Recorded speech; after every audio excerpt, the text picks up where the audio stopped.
Well, Democrats seem to understand that they've got a massive problem with young people and specifically young men. And so they have gathered their greatest minds and some of their biggest donors to put together a multi-million-dollar ad campaign to reach out and talk to men. And we're going to be discussing some of the strategies that they have for talking to young men. And then we're going to sit here and we're going to discuss whether or not we think it'll work. All coming up in this episode of Making the Argument. I'm your host, Nick Freitas. With me in the studio, my beautiful bride, Tina, Queen of the Bees. Hello, everyone. Freshly back from Italy, Christian Hines, our Oracle of Virginia, our resident historian, our political prognosticator, all the above. How are you doing? And also young man. And also young man. Not young man. Well, the young part's starting to I got bad news, starting to Christian. fade. Yeah. Bad news, I'm pretty sure the Democrats need to know how to identify what a man is before they can try to win them back. Don't jump too far ahead, babe. Don't jump too far ahead. All right, because this is that's Nick and I's job. Yeah, this is a significant problem for them, and they have recognized it. And we got the receipts to prove it. But let's go ahead and jump into this because Democrats are hemorrhaging young men from their political party, and certain people have started to notice it, and actually started to talk about it and acknowledge that it's a problem. We've already seen in the past how certain platforms like Shoe on Head, right, which was definitely a left-wing female content creator on YouTube. She had the audacity at one point, like about 2 years ago, to say, "Hey, are young men okay?" And she watched as her own audience excoriated her for even daring to suggest that maybe young men had their own struggles and they shouldn't be arbitrarily ignored. So that's kind of where we're at. So the results from 2024 don't fully explain just how bad it got. So let's go ahead and jump in, Christian. Yeah, so we've talked a little bit about this, but there was a report that came out recently that did a very deep dive into the results of the 2024 presidential election.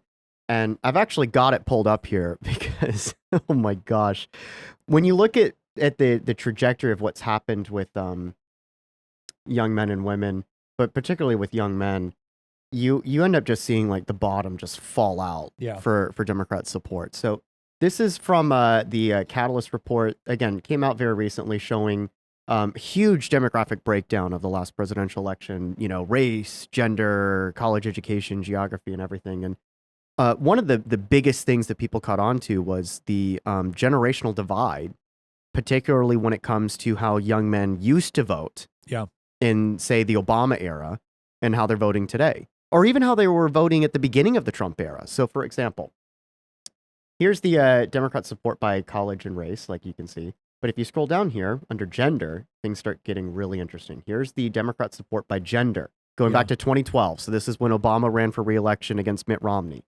And when you look at the support of men in general, this is just all men and women, you can see that there's obviously been a gender gap, but that gap has widened from an 8-point gap to a 13-point gap. Now, Democrats might be looking at that at first glance and be like, yay, that means that women are getting more progressive, right? We want a growing gender gap because that means we're going to win.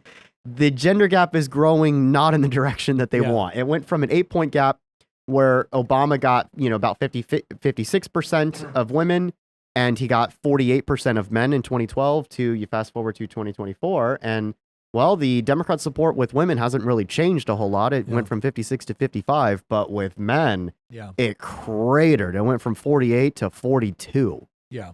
And that's literally the reason that Harris lost, right? If men had voted for Harris to the same degree that they had voted for Obama, Harris would have won in an electoral college landslide. She almost certainly would have won the popular vote as well.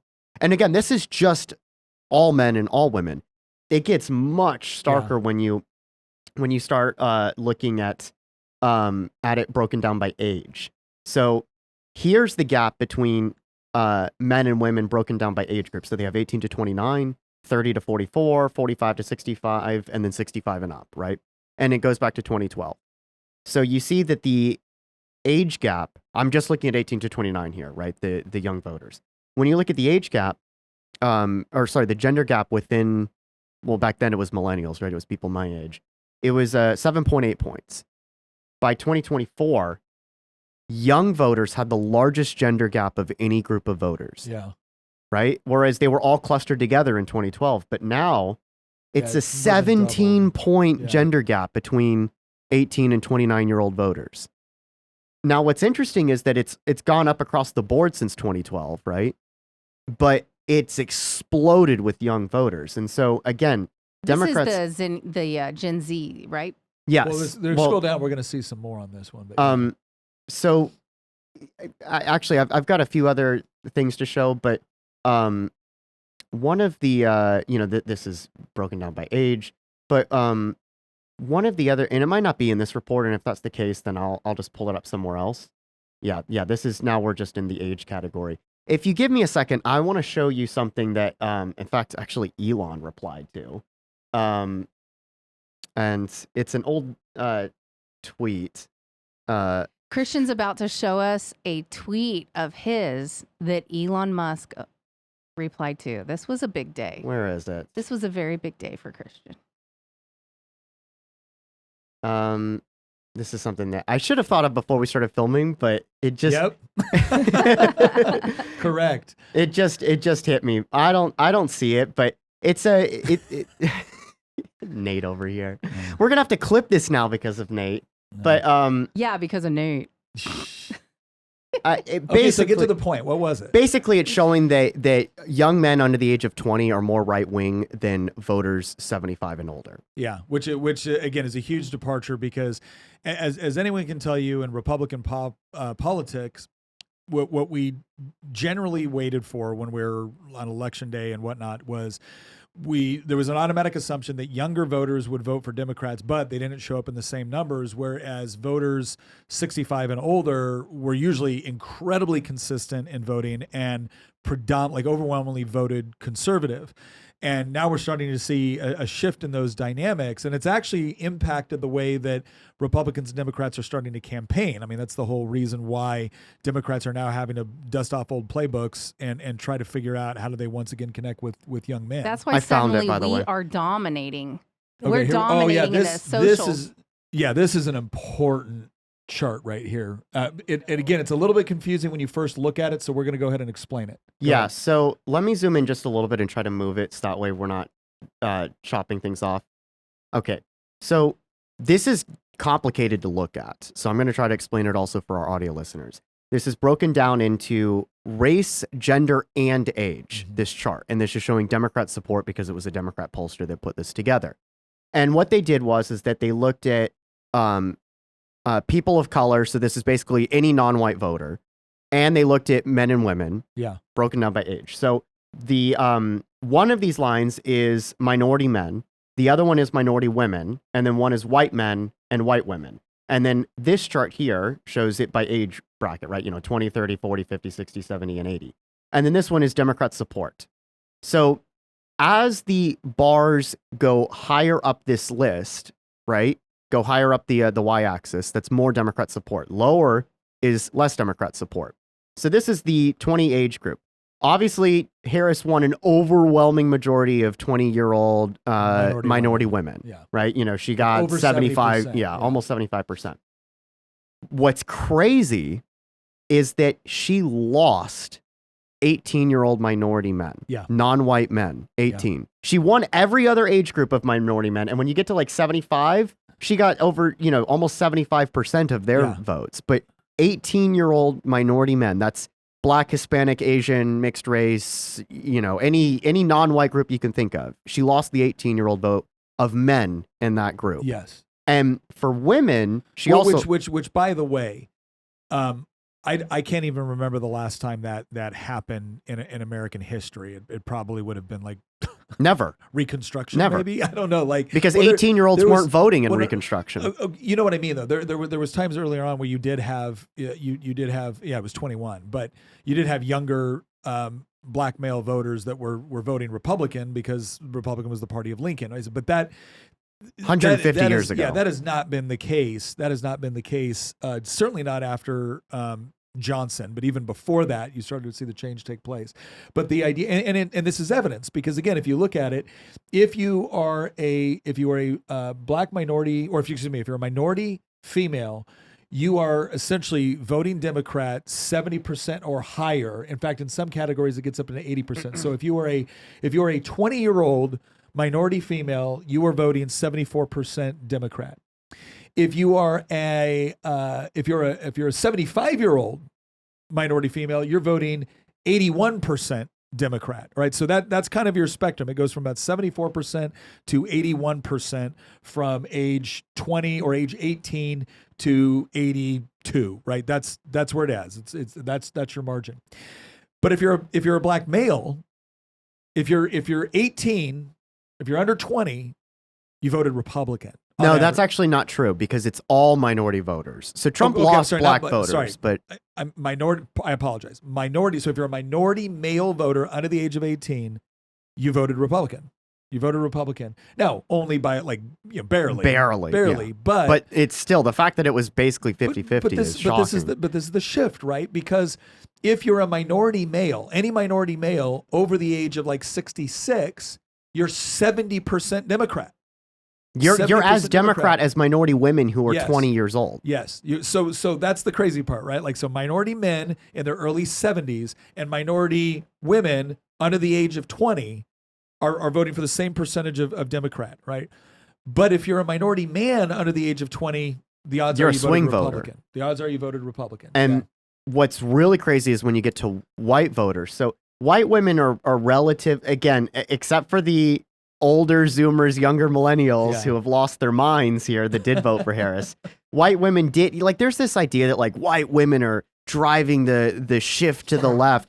No, it's a small subset of college educated, late 20, early 30-year-old white women that are Democrat. And they're not as Democrat as the other groups here, right? But outside of this blip, the rest of white women are relatively, moderately conservative, except for Gen X. Yeah. Right. The 50 to 60, my mother is pretty based. But but what's interesting is white men. Obviously, white men are the backbone of the Republican Party in terms of just pure voting prowess. Well, let's call it properly. Evil white men. Evil white men are the backbone of the Republican. I think that 70 to 80 age range is, I think, the explanation for that, for the fact that they are more left than some of these other generations is partially because they're not seeing as much crazy. They're still watching the curated news. Yeah. They don't see how insane and extreme the left has become. They also grew up in the 60s. Right. Yeah. And so were young-ish they identify in the 60s. a little more like peace, love, hippie type. And that's not the Democratic Party anymore. In fact, if you're a little bit crunchy, you're on the right now. Yeah. So speaking to that, here's where, the biggest shocker for both sides comes when you look at white men who are 20 years old are easily the most right-wing group in the entire country in terms of their voting habits. Harris got under 30% of their votes. Yeah. Trump got over 70% of white men who are 20 and younger. That is more to the right than your grandparents that are voting in the 70 to 80 age range, right? Yeah. White men who are 75 gave Harris about 42, 43% of the vote. White men who are 20 or 18 gave her 25%. And this is essentially what. Okay, so the empirical evidence is in, right? And keep in mind, you need to understand something, right? If you look at the 70, 80 range among all demographics, right, it was generally speaking more liberal comparatively, right? So your 75-year-old white man it is more liberal than your 22-year-old white man. By the way, that is real. If you ask Zoomer white men, I am convinced that it's not just their voting habits that are more Republican. I actually think that the average Zoomer white man is more conservative in his worldview and mindset than his grandparents. Yeah, which is nuts, right? That's not something you would ever expect. But then there's this dip, right? So these 75-year-old white men are more to the left than the 50 to 60-year-old white women. Yeah. So, but then you have this dip, right? Once you get into the 60s, it dips back down to 60-year-old, 55 to 62-year-old white Gen men. X. That's Gen X, but that's also the older side of Gen X. because I'm Gen X and I'm is 40. from yeah, 46 I mean, like my up. parents who are also Yeah. Gen X, That's but they're on Gen the X. older. And then what do you see, right? Once it starts to go past Gen X and it starts to go into the middle, so the 70s and 80s, that's your hippie generation. That's boomers. That's your boomer and hippie generation, right? Then you get into the 30s and 40, the current 30 and 40-year-olds. That's millennials. That's where you get into millennials, right? Like, so I'm 45. That's where you see the dip going down to be more conservative, right? Because it's part of that Gen X more conservative thing. But the part that everyone is looking at right now is when it dips back down again, two things are happening that the left is starting to notice. One, young white men are more conservative than ever. So think of your most hardcore Gen X, played outside, no internet, kind of that general screw you attitude that Gen X is known for. Those guys are not as conservative. They're to the left of They're Zoomer to the left men. of the Zoomer. The youngest men that can vote are arguably the most conservative demographic that we've had in the last 80 years. That's 8 decades. So when you look at all these young people, the youngest people that can vote, and that's not just, and that's especially for white men, but you're also starting to see that trend dip down again for young women, and you are definitely seeing that trend dip down for minority men. So the Democrats have an issue with Yes. young men, period. Yes. Especially young white men, but just young men as a whole Yeah, are more they're conservative categorically than their older. rejecting what this previous generation has given them. But that's also kind of the way of things. But this is to an extreme degree, which actually probably gives us a little bit of hope. It's But a the thing is, it's rebellion not now. the way of. But it's not the way of things. This is historically unprecedented. Okay, There's been a that's rule. not what I mean. I mean the swing back and forth between conservative to liberal, and the generations. The generations all do this. there's a more It's- extreme swing taking place. That's Yes. what I There's was a more saying. extreme swing. And if you want to know why that extreme swing is taking place right now, well, part of the reason, because I think this is actually a good swing that is taking place, is organizations like Young America's Foundation. Young America's Foundation has been working incredibly hard for generations now, trying to convey the various principles of things like American exceptionalism, private property rights, individualism, free markets, patriotism. And they've not only done this within the university campuses, they're also starting to do this within middle school and high school organizations. In order to prove that point, they're actually funding. They are funding an incredible opportunity right now for your middle school or high school student to be able to go to one of these events, to be able to hear a variety of speakers, to include Ben Carson, Chloe Cole, and yours truly. That's right. 2 times this summer, they are hosting a multi-day event at Reagan's boyhood home in Dixon, Illinois, where your students will not only get to learn these principles, but actually interact with the very people that have been arguing in these in government, in the culture. In fact, I had an excellent time with YAF students at the Reagan facility in Santa Barbara, where I actually got to go back and forth and debate with them and help them refine their arguments. So if you are interested in an affordable, all-inclusive YAF opportunity, and there will also provide travel assistance if needed, okay, you can go to yaf.org. That's yaf.org/Reagan Summer. Use discount code NICK25. And you're going to get 25% off. So yaf.org, yaf.org/Reagan Summer, discount code NICK25, get 25% off. I look forward to seeing you there. All right, Christian, let's go ahead and get back to it. Okay, so we've went through some of the charts, right? We showed the growing gender gap. We explained that it's not a gender gap that's growing in favor of the Democrats, right? With young women getting more progressive and men staying the same. Instead, it's young women are kind of treading even, and it's men that are moving to the right. So obviously, after losing the 2024 election, Democrats have now realized, oh, maybe we should stop demonizing this demographic and try to figure out why we're losing their support. So, I mean, the ultimate kind of question here is, how do we manipulate these suckers into voting for people who hate them, right? Like, that's ultimately the question that Democrats are asking themselves. So, to that point, they have decided to spend something of the tune of $20 million trying to figure out, why do young men not like the We Hate Young Men party?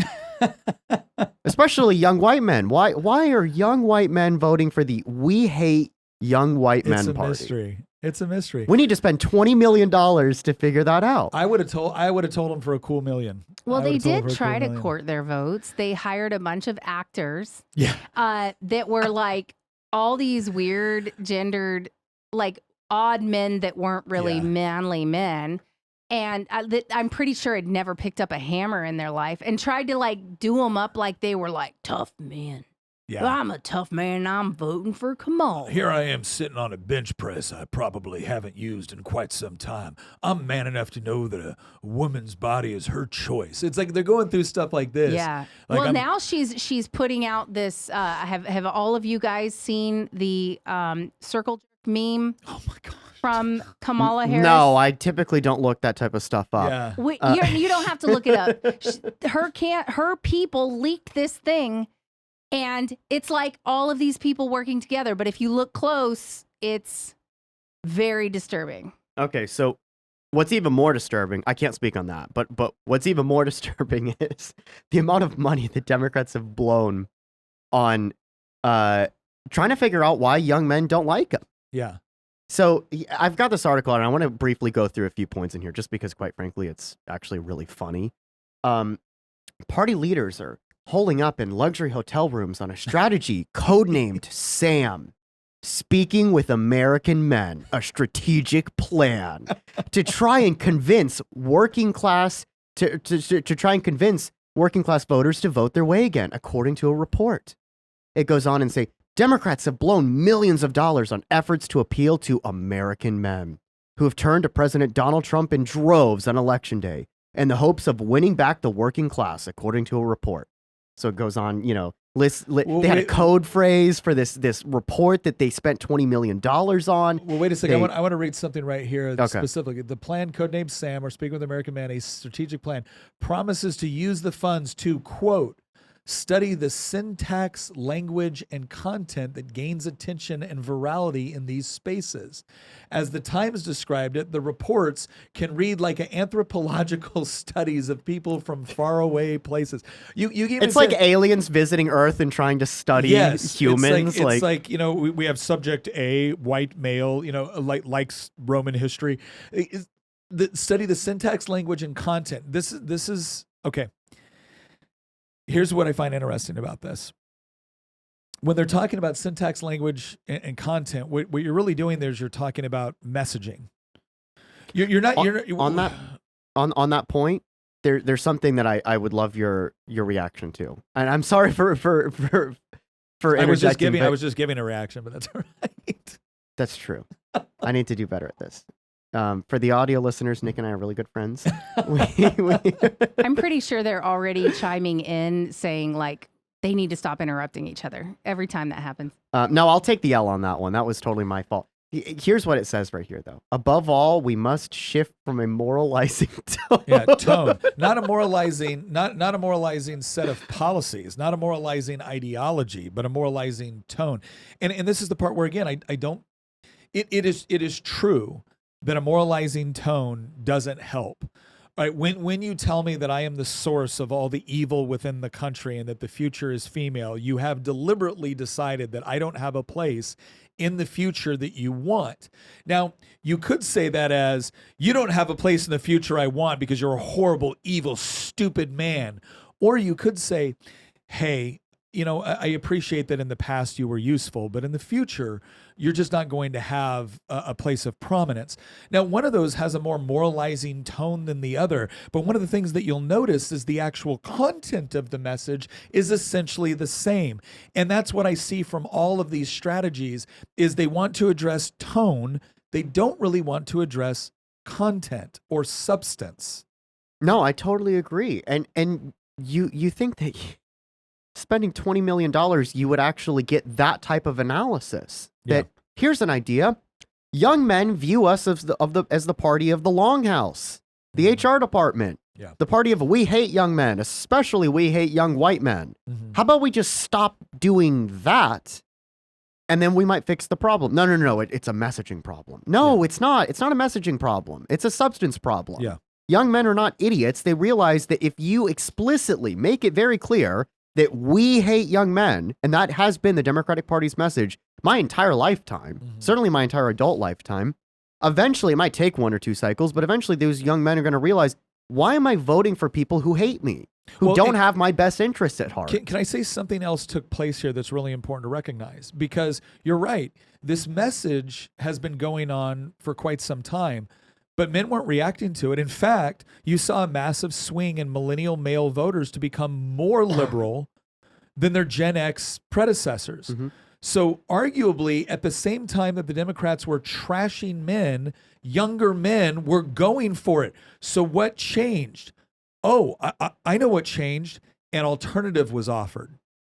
An alternative was offered. It wasn't always a good alternative. There's people within the manosphere complaining about what the left has done with respect to masculinity, who I do not agree with on certain fundamental levels.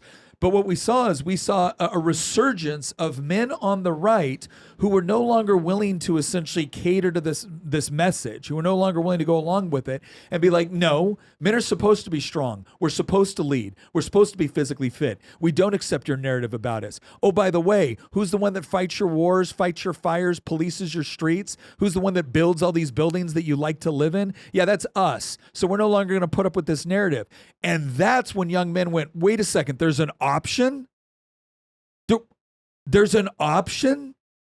And they went running the other direction. And I want to make sure people understand this, because this is something that gets missed in this conversation. Because a lot of people on the right are like, well, finally they saw it. No, finally you offered something.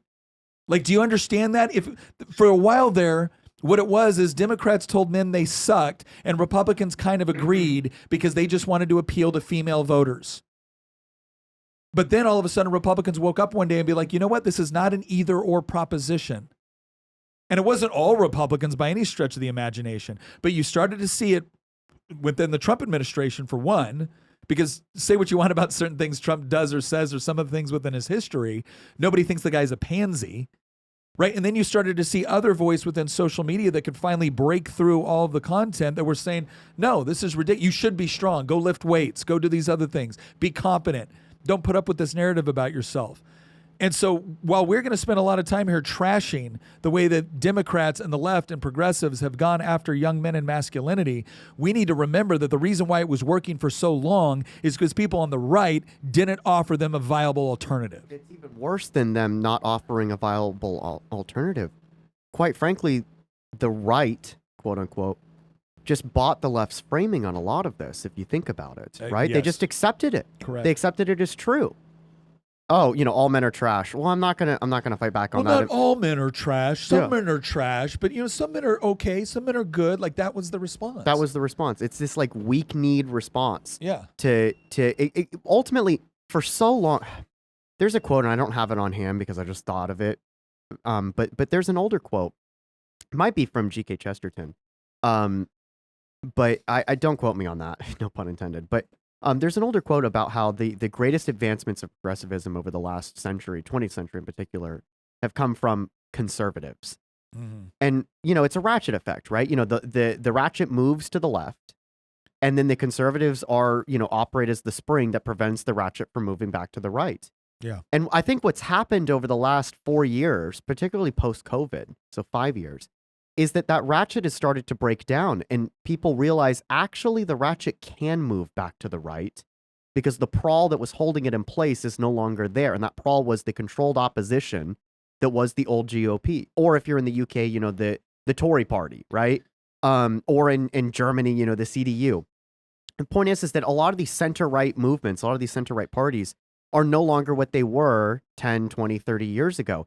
There's a new generation of people that are coming along, and they're challenging these preconceived notions. And they're saying, like, I'm not going to grant the progressives their moral legitimacy when they make these arguments. Yep. I'm going to contest them metaphysically. I'm not going to say, oh, this is mean, or oh, this is not efficient, or no, I'm just going to say you are wrong. Yeah. I'm going to assert a different moral vision in place of the one that you've been asserting without any sort of pushback for at least 60 years, if not 80 years. Yeah.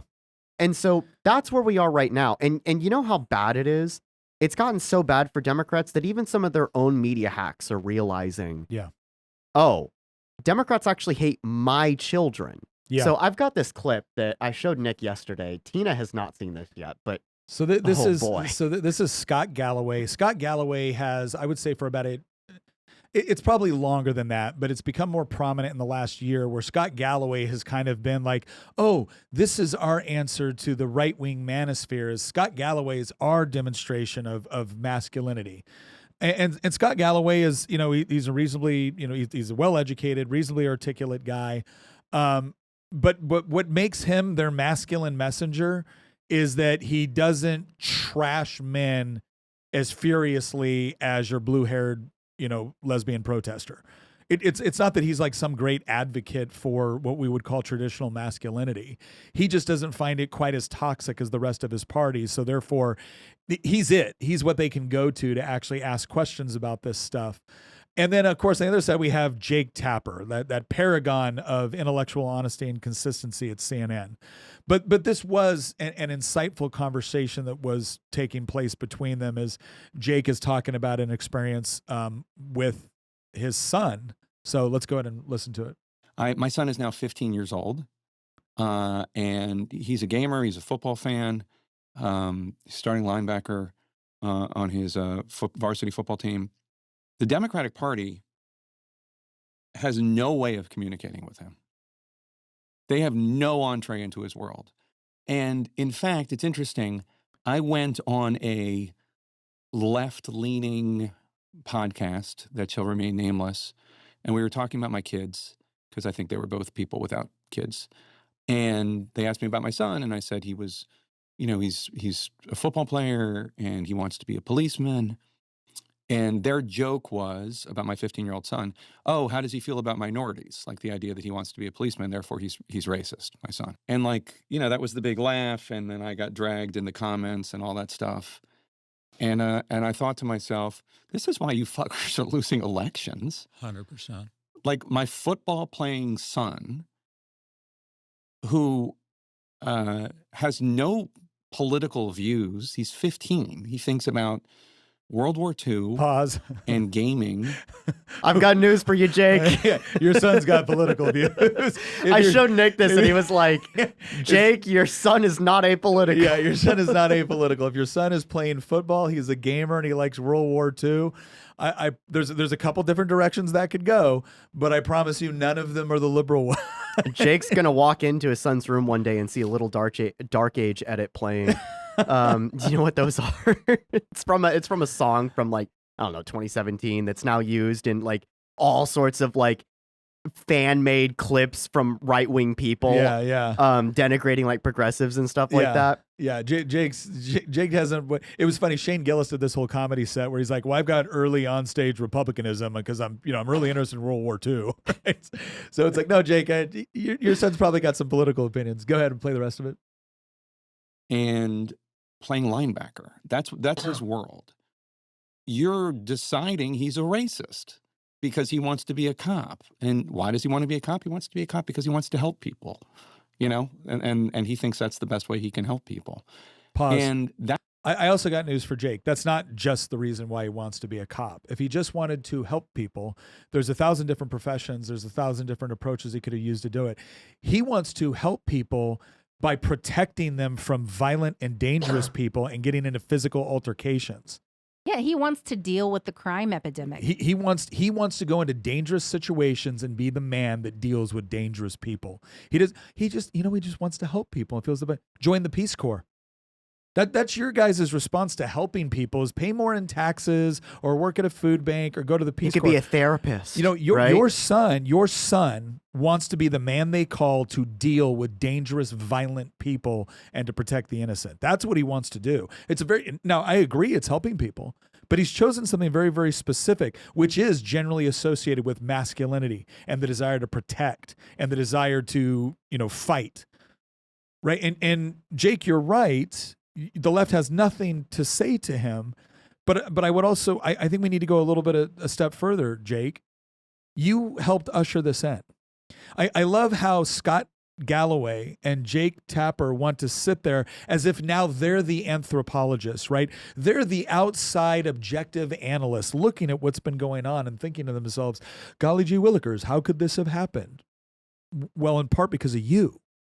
Because you now want to hold yourselves up as you're the one that understands this nonsense. You think this nonsense started, yesterday? This nonsense started when somebody made a crack about your kid wanting to be a cop? I got news for you, Jake.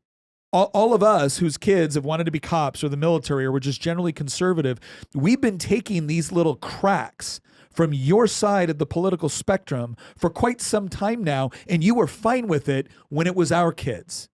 Now it's yours, and it's become a problem. No, Jake, it's always been a problem, and you're part of it.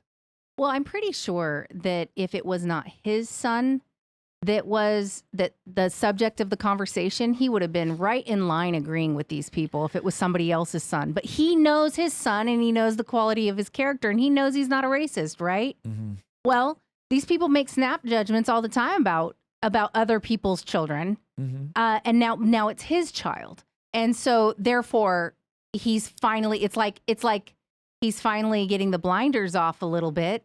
But what's interesting is all of these other people he's talking about, that is the prevailing view on the left at this point.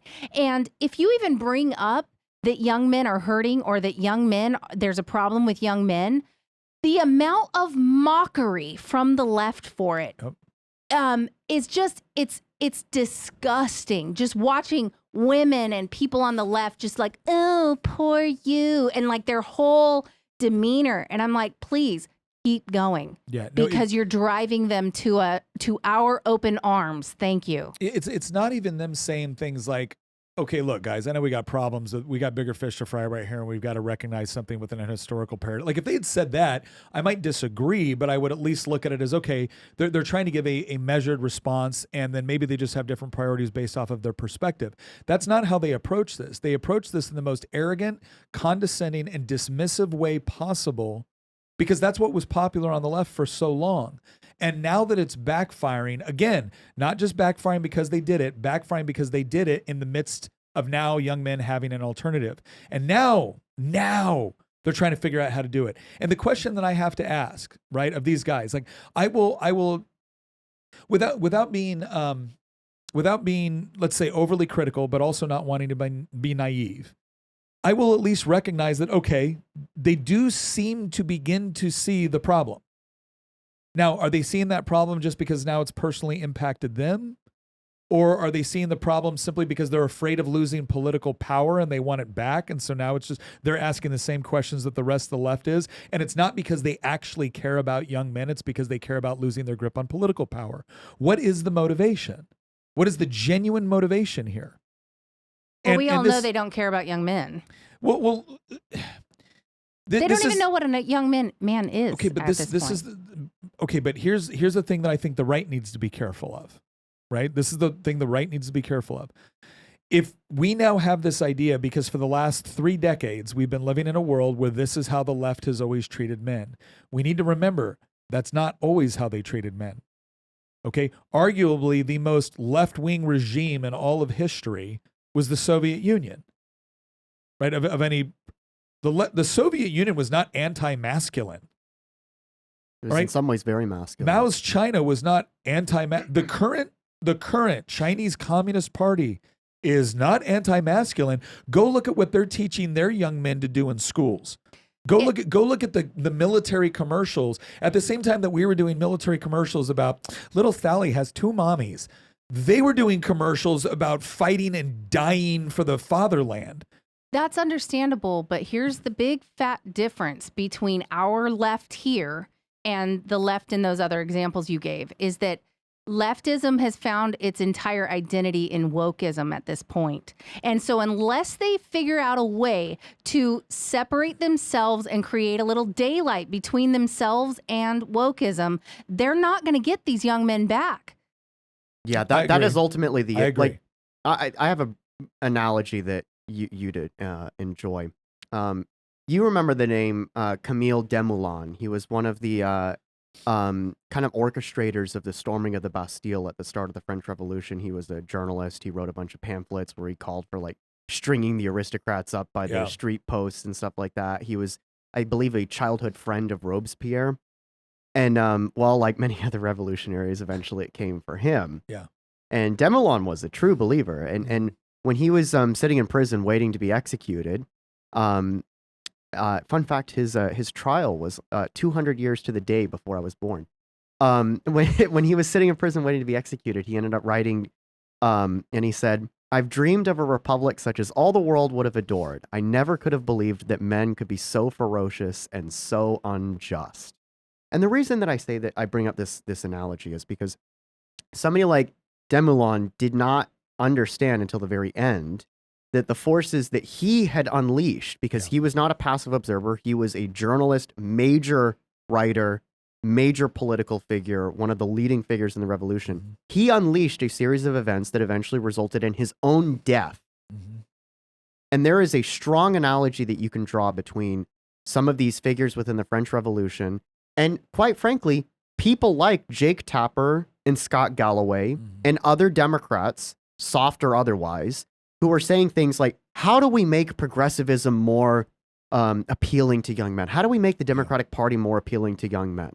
You can't. The nature of progressivism makes it impossible.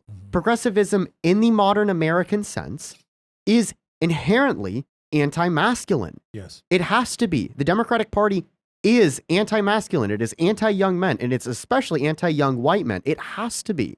It's declared them to be the enemy. You're not going to undo that declaration of war. You've set in motion a series of events. People like them have set in motion a series of events that brought them to this point, and now they're sitting around complaining about the consequences of the actions that they unleashed on society. Well, the thing go ahead. To put a bow on this, what I'm trying to say is that it's a fool's errand for Democrats to talk about how do we win back this group. The only way that they could win back this group is if they repudiate the very things that are giving them moral legitimacy to exist as a political movement. It would be the equivalent of Marxists saying, how do we win back the bourgeoisie? Yeah. Yeah, it's like you want to, how do we win the people that want property rights? You can't, because the fundamental premise of your movement is the abolition or the abolishing of property rights. So yeah, I'm sure Lenin is like, how do we win back the czarists? It doesn't work that way. I feel like in previous generations, the way that the left won over men was the sexual revolution and basically offering men consequenceless sex with women who no longer were frigid and they were ready just to go whenever the guys were ready to go, kind of thing. That brought all those hippie men over to the left. Like they were, all right, I'll fight again. I'll go march against these wars, and I'll go stick it to the man as long as I can stick it to his women. And that's the thing, is that's how they were trying to win men over forever. It has gone too far. Your cheap sex is no longer good, and men want something that has meaning, and you're not going to be able to win them back with your topless women and your disgusting pornography and everything like that. I want to say something like that, because I think Tina's making an incredibly important point right here, because this has always been an underlying component of Marxist theory, and you can go all the way back to Frederick Engels. Engels wrote specifically about this. When you look at Marx trying to work to like liberate women from the traditional family and whatnot, it was also quote unquote liberation from sexual norms. So again, if you're trying to get young men on your side, and you saw this again within the feminist movement as it developed over time, it was this idea that what you were being offered in return for your support was consequenceless sex. And it may have been sold as female empowerment, but you had enough men that were like, okay. Yeah, I think you should free the nipples too. Yeah, but eventually what happens is, over time, again, the debauched component of the debauchery that enters within society, the degrading of what we might call genuine masculinity and femininity, produces the kind of results that we've just seen. And so I think Christian's right that we're at a point right now where modern progressivism has defined itself in such a way to where it actually has to repudiate key fundamental aspects of its very nature in order to once again appeal to the demographics it's trying to reach out to. The question is it willing to do it?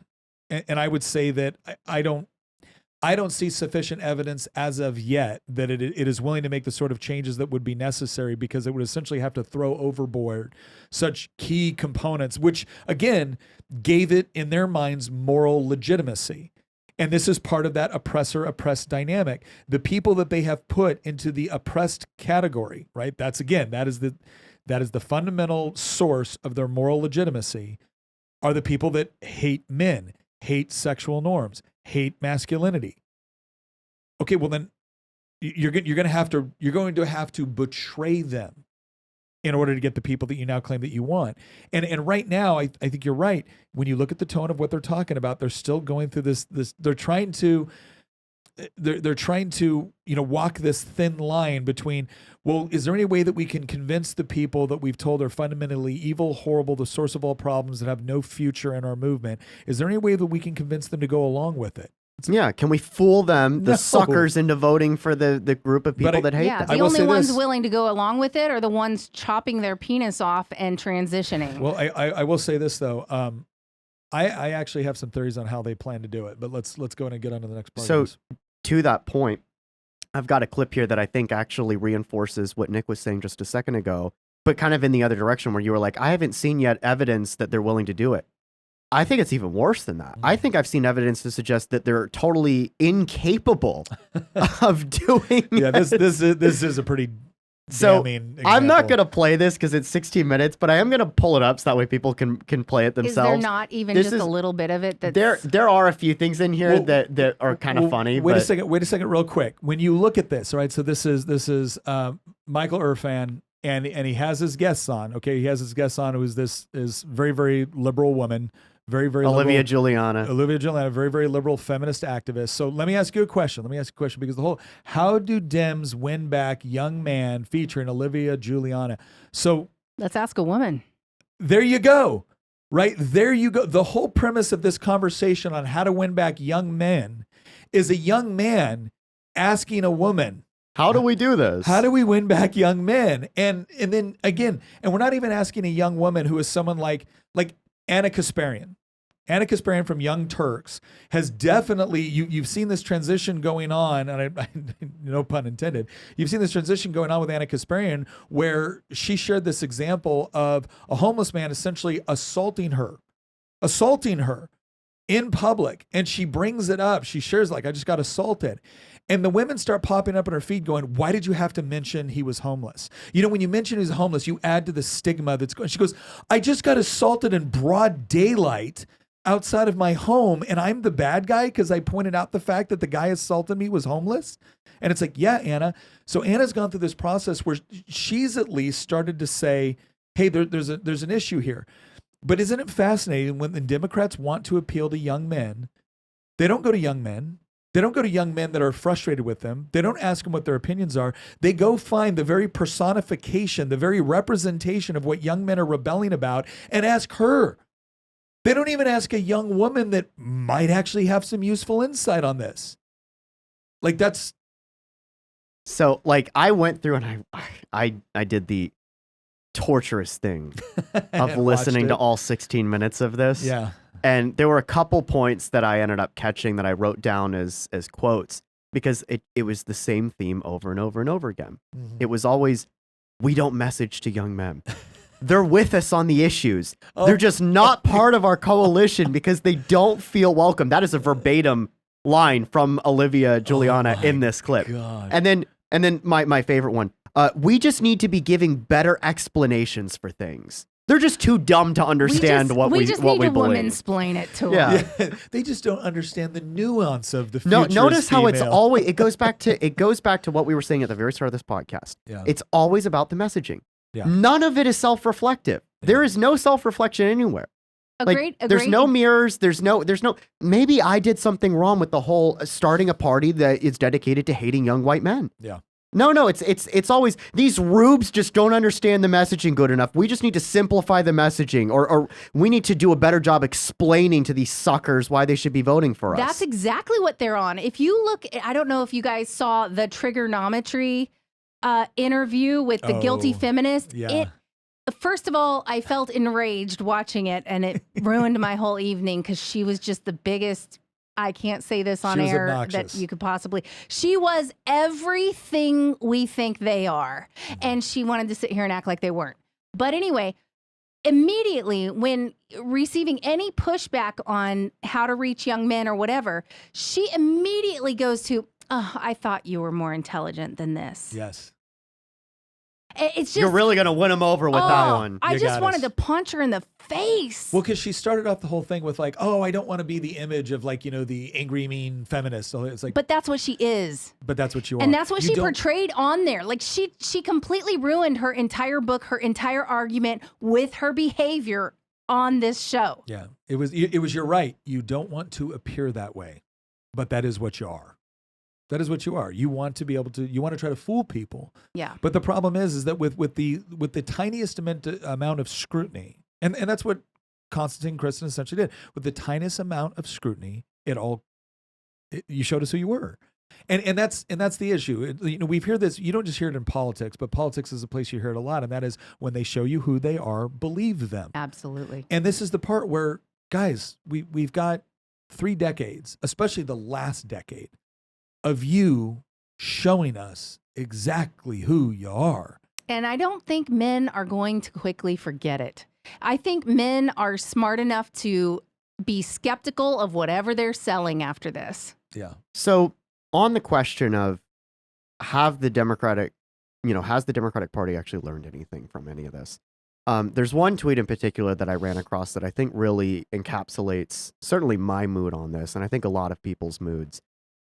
This guy says that, Fisher King says, if Democrats want to win over young men, particularly white men, they need to stop actively hating them, demeaning them, and putting up roadblocks.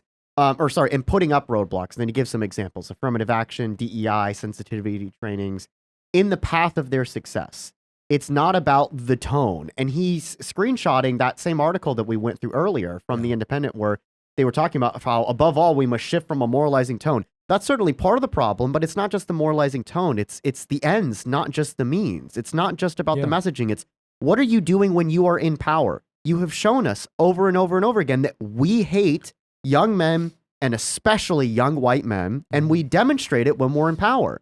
Do we do anything to make their lives better? No, we do things to make their lives a living hell. Mm-hmm. We put in place affirmative action policies that openly discriminate against them. We put in place HR departments that don't hire them. We put into place DEI policies that also openly discriminate against them. What have you done? What have you offered to young men to motivate them to vote for you? I would argue not only have you not offered anything, you have offered example after example to drive them away, because quite frankly, until really recently, the Republican Party hasn't really been offering them a whole lot either. No. A lot of this has been driven as a backlash against the Democratic Party, not necessarily an embracement of the GOP brand or GOP label. And I don't really blame a 20-year-old white guy for not wanting to identify with the Republican Party, even if he voted for Donald Trump. I totally get that. Can I interject here real quick on, I know this is not my topic because I'm a woman, but do you think that the right wing sort of default of pull yourself up by the bootstraps thing and the men need to stand up and da-da-da, is it possible that the right just wasn't striking the right tone either, because men were constantly being told that you suck and you need to do better? And so on both sides, they're getting hated on one side and saying you're toxic, this and that and the other thing. And then on the other side, they're saying you need to stop being a sniveling whiner and stand up and do something. It's kind of that moment when you and Nick had that a little bit of a blowout during one of these conversations. And it was enlightening to me, because it's like, oh, both sides are beating them up, just from a different angle. Absolutely. True. To give you a great example, December last year, the conservative Con Inc.'s message to young men was go work at Chipotle. Uh-huh. Right? Do you remember when the whole blow up about like H-1B visas was taking place at the end of last year? Yeah, and you had like Elon and Vivek and a couple other people on like the tech right that were like really stepping in it with some of the stuff that they were saying. And there was a pushback. It was not directed by anybody. It was kind of organic, mostly on X, mostly online. And it was younger white men that were like, we just won an election and I'm being told that I need to go apply to work at Chipotle. That's like the future. Yeah. I want to be told, like, where's my place in that hierarchy And how do I aspire to be the best type of man that I can be? And I'm being told, again, it's the boomer advice, pull yourself up by the bootstraps. That has not been good messaging for young men. And I think part of the reason They're looking for examples. it's not because hard work is not good messaging. Yeah. A good example actually was the old school Jordan Peterson, the clean your room. I don't mean Jordan Peterson gets a lot of flack nowadays, but Yeah. he deserves a lot of credit for what he was saying The in like make your bed 2017, 2018 when he was saying like make your bed, get up in the morning, do something with yourself, become productive. And at first glance, it seems like that there's a bit of overlap with pull yourself up by the bootstraps. But what he was actually offering was a doorway through which you can access transcendence. You can partake in something that's greater than yourself. And I think that what the Democratic Party has really missed is that movements that are detached from any sort of higher purpose or calling inevitably disintegrate in on themselves. And the Democratic Party is offering nihilistic hedonism and basically gay race communism as their like label. Right? Yeah. That's what they're offering people. That's their message. And that doesn't work. And we know this doesn't work because look at every movement throughout history that has been completely detached from any higher calling, including communism itself. Yeah. Right? A good example that I always point to is anarchism. And we forget this because we're not old enough. But if you go back in the history books and you look at the late 19th, early 20th century, anarchism was a huge deal. There were terrorist attacks. There were the propaganda of the deed. They were shooting kings and emperors and presidents left and right, including our own presidents. And now look at the anarchist movement today. It's just graffiti on walls and T-shirts at Hot Topic, like I said. And why? Why has that happened? Because anarchism ultimately did not offer any sort of transcendence. It didn't offer anything higher than itself. It had nothing greater to point to. And so the animating spirit behind it disintegrated over the course of a few generations. And the same thing is going to happen with progressivism because it doesn't offer anything. It's just Epicurean nihilistic hedonism. What the right has lacked for so long, and I'm sorry that I keep going on, but what the right has lacked for so long with its pull yourself up by the bootstraps is to what ends? Yeah. For what purpose? Give them a purpose. Yeah. I think that's true in the sense that it can't just be, okay, I'll put it a couple different ways here. There's two things. One of the issues was you had men that grew up in a very, very different time with a very, very different set of circumstances and values within the culture, where pulling yourself up by your bootstraps actually produced the results you were looking for. What young men growing up right now said is like, wait a second, I have been pulling myself up by bootstraps, but I can't get a job because of my skin color, or I can't get into college, not because I don't have a 4.0, but because I don't meet the right demographics. I'm the wrong race. So you were telling me to do hard work in order to get what I want, and I have been doing that, but it isn't working, and it's not working because of anything I can really control, right? It is literally the government coming in and tipping the scales against me. And for the people that want to argue, well, how does it feel now? The response is, well, it sucks because you're tipping the scales against me, not because of anything I did, but because because people that may have looked similar to me did things decades before I was born. Yeah. Right. And I'm sorry, but I don't understand why I'm in trouble for this. And again, there was a disconnect. There was a major disconnect there. But I think there's another point too. And this is what I would say is a flaw in kind of the singularly economic view of society and reality. And that was the idea of, well, no, pull yourself up by your bootstraps so you can be rich. Right. That was kind of the libertarian argument. And then pull yourself up by the bootstraps so you can be free was the conservative argument. Well, here's what you learn very, very quickly when you've lived a little bit of life. Money's nice to have, but it doesn't ultimately make you happy. Freedom's nice to have. You could even argue essential, but it doesn't make you happy. The things that actually make you genuinely happy, the things that actually make you feel a sense of meaning and purpose in life is not the money you possess or the freedoms you have. It's the obligations. It's your obligation to God. It's your obligation to your wife or your husband. It's the obligation to your kids. It's your obligation to something that really does provide what Christian was referring to as transcendence. And again, I spoke to a group of college students. I said, I think I have to apologize because in the midst of me putting so much emphasis on freedom and individual liberty, which I do think are important political and social concepts, it's not the end state. The end state has to be something more. And that is what I think is finally working its way back into the equation right now. And the left is so far removed from it because they believe they can provide some sort of purely secular, well, no, it is a higher cause. What is it? The dictatorship of the proletariat, or, fighting for the oppressed. Okay, but to what end, and what is true and what is not true? They don't have it. Like they have zero. They have zero long-term answer for any of that. They can shift things around, and here's what it ends up being: is on the left and on progressivism, certain short-term gains or short-term missions can be compelling. But the problem is what happens when you theoretically achieve whatever that short-term gain was. Here's where the jig was up with the left, right? They kept winning and it was never good enough, right? Well, it's a good first step. It was always a good first step, right? Because the issue is never the issue. The issue is the revolution. The revolution must always continue. There must be always a new oppressed status that we have to. And what ended up happening over time was it was like, well, all we want is this. Okay, here it is. Well, now all we want is that. Okay, well, here it is. Well, now all we want is that. Well, here it is. And it wasn't like there was even kind of general acknowledgement that, you know what? Hey, things are getting better. No, the more they got what they said they wanted, the more they hated us.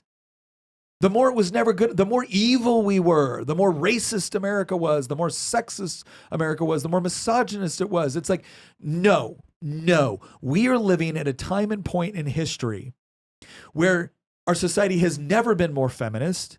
Our society has never had more advantages, specifically legal and social advantages for people if they were minorities, right? If they were born poor. Like, never has there been more advantages or more programs or more outreach or more whatever. But they're angrier than ever. And you're angrier than ever.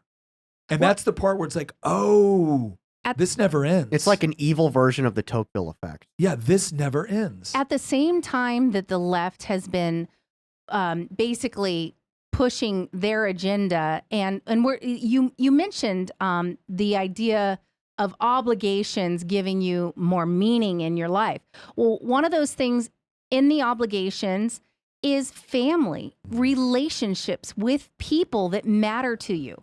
Well, here's another aspect where the left has lost us, is because almost everything the left pushes right now is to drive a wedge between people in relationship. They push the idea that if people don't just accept whatever brand of crazy you are, then that's their problem and you should just go no contact.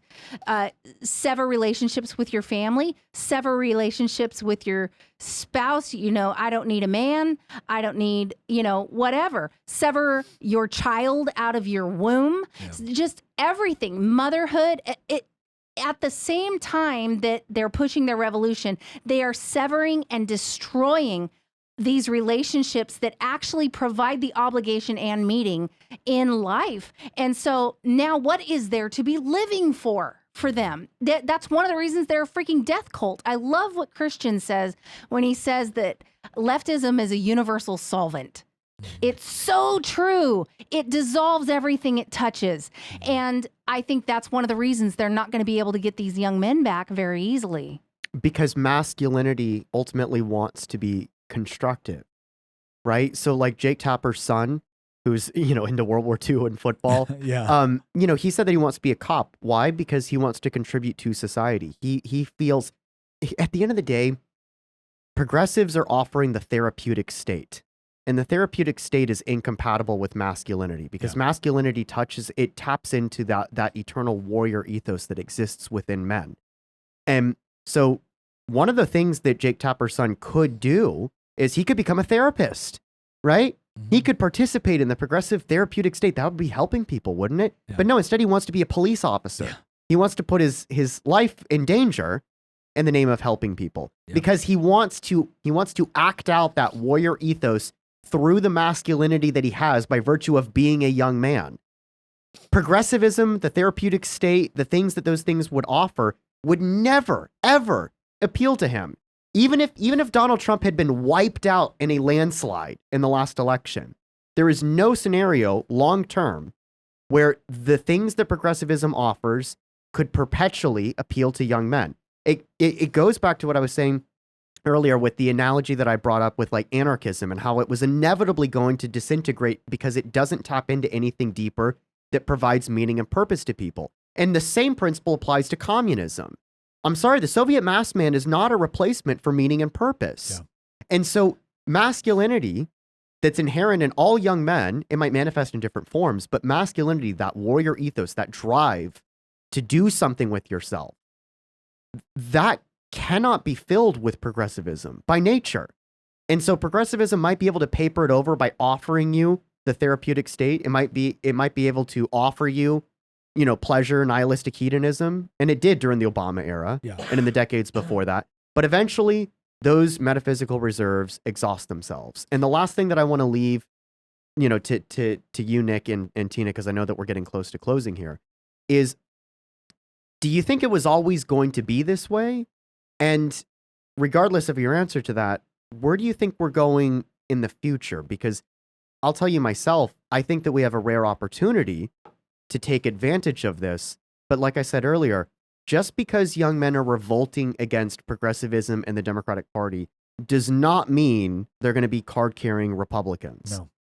No, I completely agree with that. Darth Amalgamation in the chat said, do you think the Democratic Party is eventually going to die out because of a lack of support from men? And to Christian's point about this, and to the point I was trying to make earlier, it's important to understand that a rejection of one thing is not an acceptance of your thing. Rejection of progressivism is not adoption of what we might call like our conservative worldview. That still has to be argued for effectively if you actually want young men to be able to take it. And it can no longer be, and look, you've got people like Carl Benjamin and James Lindsay. Carl Benjamin and James Lindsay are both, as of right now, still agnostics at least. James Lindsay used to be an avowed atheist. And both of them are saying, yeah, it doesn't work. And now they're saying, I don't know what's true, but this doesn't work.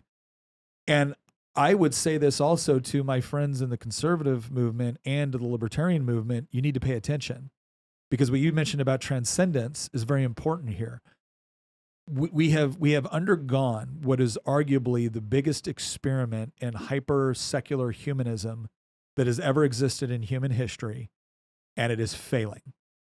And so the real question is this: what is going to replace it? And if you think you can replace it with, some sort of hedonism that's free market or pro-individual liberty, but is also debauched, it ain't going to work.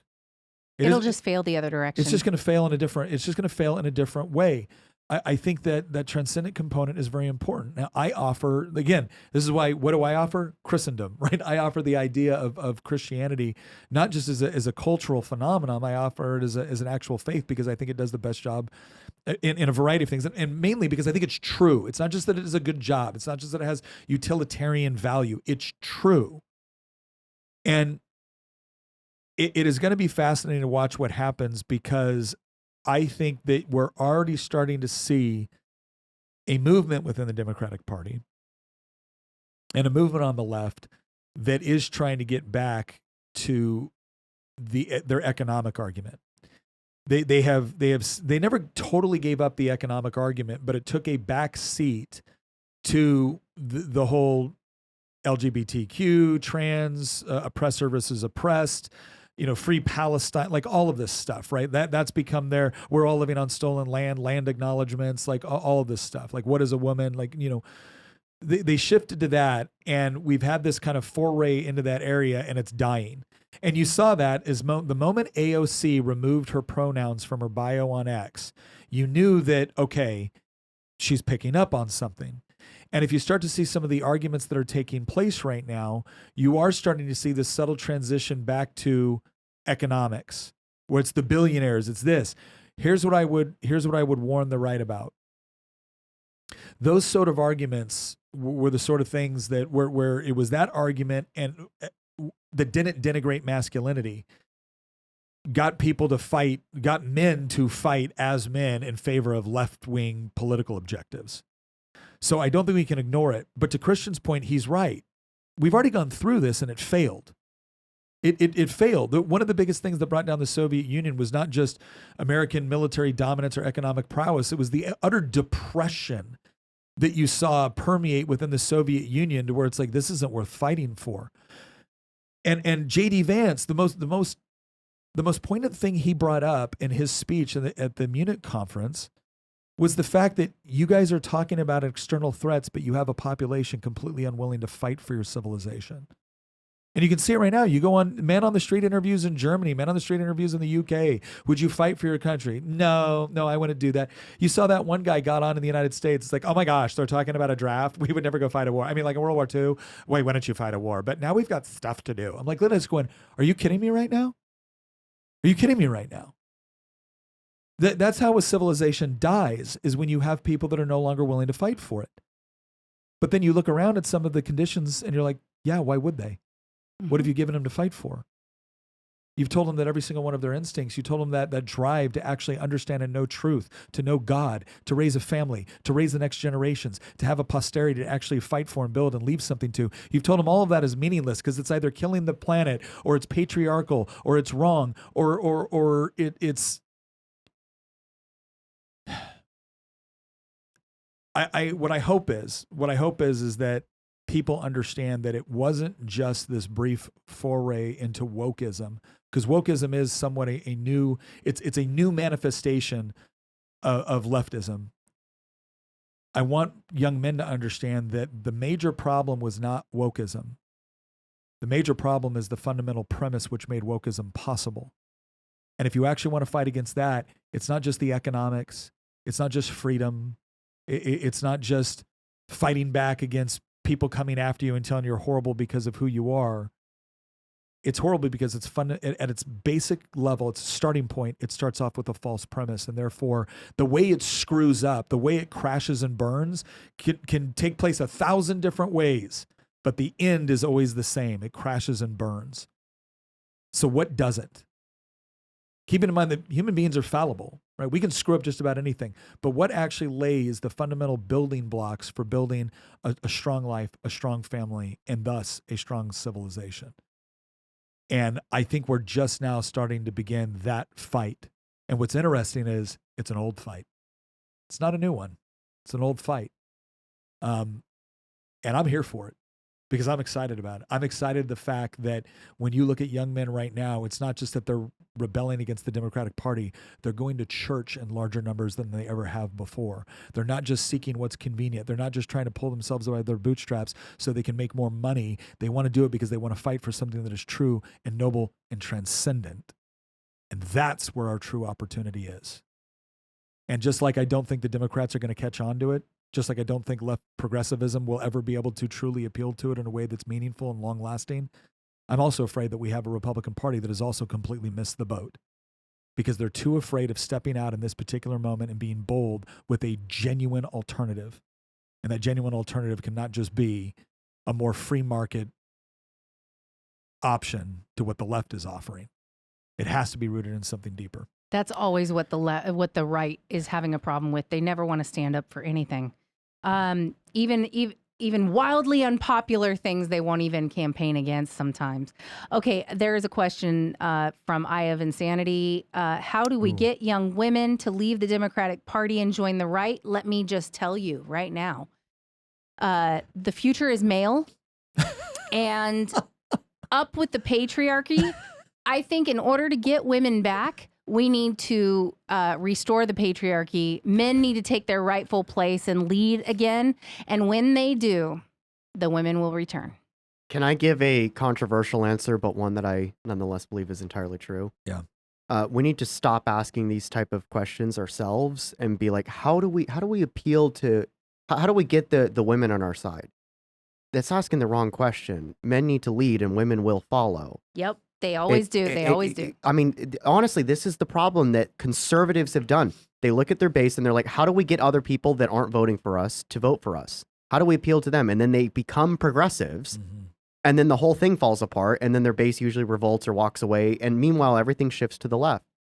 Stop playing that game. How do we appeal to the young women? I'll tell you how. You build society and civilization, you demonstrate leadership, you put men in positions to actually get things done, and women will fall behind them and support them. That's what will happen. I wouldn't say you put men into position. Men step into positions. Well, of course, yes. Nobody puts a leader into, like, men have to take charge and lead. Well, somebody, when they do, that is one of the most attractive things in the world for a woman. And if she's not attracted to it, you don't want her. I got asked that on stage. It was like, and I said, what's going to, I said, look, we need to acknowledge that young men are dealing with challenges right now that are unique to this particular point in time, and they suck. But the other thing I will say about this, the message I've never deferred from is, but there's no way through it without you. Yeah. Right? When young men recognize that they don't have to put up with this, and they need to stop looking for permission to do what they know is right, and then just go do it, with the understanding that there will be consequences. You'll be punished. You'll be but if you don't fight it, your kids are going to have to, and it's going to be harder. Mm-hmm. He'll be blazing the trail for his posterity. So it's one of those things where, and I honestly believe that it's authentic masculinity attracts authentic femininity, because authentic masculinity creates the conditions where authentic femininity can flourish. Mm-hmm. So the problem is I think we have a lot of young men that have been put down so much that they are kind of waiting for the conditions to change so they can be what they need to be. And the reality is they need to be what they need to be so the conditions can change. That's right. And insofar as other men who are a little bit further down the path can actually provide a space and training and mentorship, that's our job right now. And you do see men doing that. I try to do it to the extent I can. I see guys like John Lovell. I see guys like Chad Robichaud. I see guys like Victor Marks. These guys have credentials, not just as academics, not just as thinkers, not just as personalities. These guys have credentials as men who go into dangerous situations and deal with those situations and come out on the other side on top. They're the ones that are standing up and actually providing, I think, a great deal of guidance on how you can actually do it. But there is no safe path. And I think once we understand that, and once young men understand that, then they will fully be able to accept the consequences of it. And here's the deal. That's okay. That's okay. Facing the danger and going through it is what actually builds the character on the other side. It's what builds the conditions for that authentic femininity to flourish. And I think it's a natural progression. All right, everyone, thank you very much for joining us this episode. If you enjoyed what we were talking about, and you're the sort of person that might want to actually be a part of our pregame, postgame, ask questions, help us come up with new episodes, consider joining our community. Go ahead and look at the link in there. By the way, this is the sort of community where we encourage everyone to come and check it out. But we've actually got standards. We've actually got morals and beliefs that we live by within this community. And we don't change those morals and standards. All right. People join the community because they want to be a part of it, not because we're going to go ahead and change everything because it becomes, unpopular. So if that's the sort of community you're interested, if you're interested in finding your people, go check it out. Once again, thank you very much for joining us, and we'll see you next episode.